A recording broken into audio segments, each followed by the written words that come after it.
$100 Episode 6. $100. The car drove out of the airport. After a while, Shivi looked at Mitali and said indifferently, "You can let go." Only then did she come to her senses. She immediately let go of his hand and fiddled with the hair beside her ear awkwardly. "Thank you for helping us." Dev, who was sitting next to her, shouted excitedly, "Thank you, Daddy." "Don't shout." Mitali reached out to cover the child's mouth and shushed him. "You can't just call someone Daddy. Why?" Dev blinked and looked at her in confusion. "Daddy helped us just now. He stopped those mean people from bullying us." Mitali was stunned. She didn't know why he believed this man was his father, nor did she know how to explain Brian's actions. She coughed lightly, looked at Dev, then lowered her head and said in a soft voice, "This man is not your daddy. He just saw us being bullied by bad people. That's why he stepped in to help us." She reached out her hand and gently tapped the child's nose as she laughed. "You can't do this anymore. Do you understand?" Shivi stared out of the window with a cold expression. He seemed to be deep in thought until he heard Mitali's words, then he said sharply, "I pitied your child, so I helped you.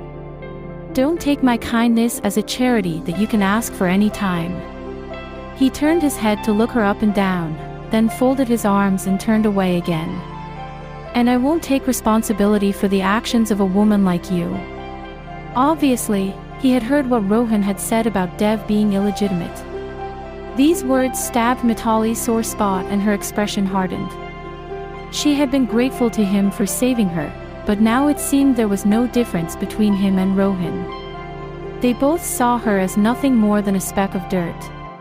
"Stop the car."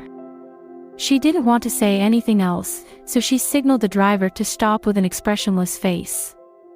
Shivi looked at her in confusion. When the car stopped, she got out and reached back in to pull Dev out. "What are you doing?" he asked. She removed their luggage, took $100 from her wallet, and threw it on the car seat. "Thank you for your help. This is the cab fare. I hope we never meet again." She took Dev's hand, pulled the suitcase, and strode off, not giving Shivi any time to react. He looked at the $100 bill she had thrown at him and squinted his eyes dangerously. When was the last time a woman had spoken to him so bluntly? Usually, women didn't dare to get angry with him, not even when he was being rude to them. He gritted his teeth and threw the bill out the window. Then, he gestured to the driver. "Drive." Mitali didn't go straight to the family home after getting out of Shivi's car. Instead, she took a cab to her grandma's house. After all these years, Grandma's courtyard was still the same as it had ever been, but the old woman had aged quite a bit. Mitali quickly stepped forward to hug her. Her heart warmed and her eyes filled with tears. "Grandma, I missed you so much." "Mitali, my sweet granddaughter." The old lady gently patted her back and said with a calm, gentle laugh, "I wonder how much suffering you've endured while you were away." Naturally, she was overjoyed to see her precious granddaughter and delighted to meet Dev. She doted on him, wishing that she could keep him locked up in her heart. Having experienced so many things in her own life, she knew what to ask and what not to ask, and since her granddaughter didn't seem to want to talk about it, she didn't ask about the child. Mitali stayed at her grandma's for the night. The next morning, she took Dev out for a stroll. She thought about the places she used to go to when she was young and couldn't help feeling a little happy. But she didn't expect to run into Rohan and Kiali at the entrance to the residential complex. They had come looking for her. The smile on her face immediately disappeared and she stared at them. "I don't think we have anything else to say to each other. Please don't bother me." Kiali hadn't come here on her own initiative. She deeply hated Mitali and didn't want to see her, so why would she have come looking for her? "Do you think I wanted to come here?" She twisted her lips. "Daddy wants to see you. He wants you to come home." Hearing these words, Mitali fell silent. She didn't want to have anything to do with her family anymore, but she still hadn't made this clear, so she needed to talk to him face to face.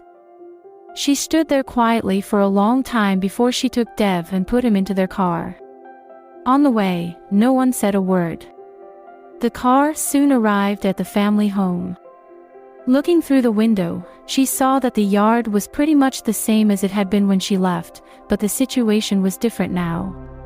She could no longer face these people with a calm demeanor as she had before. "You're back."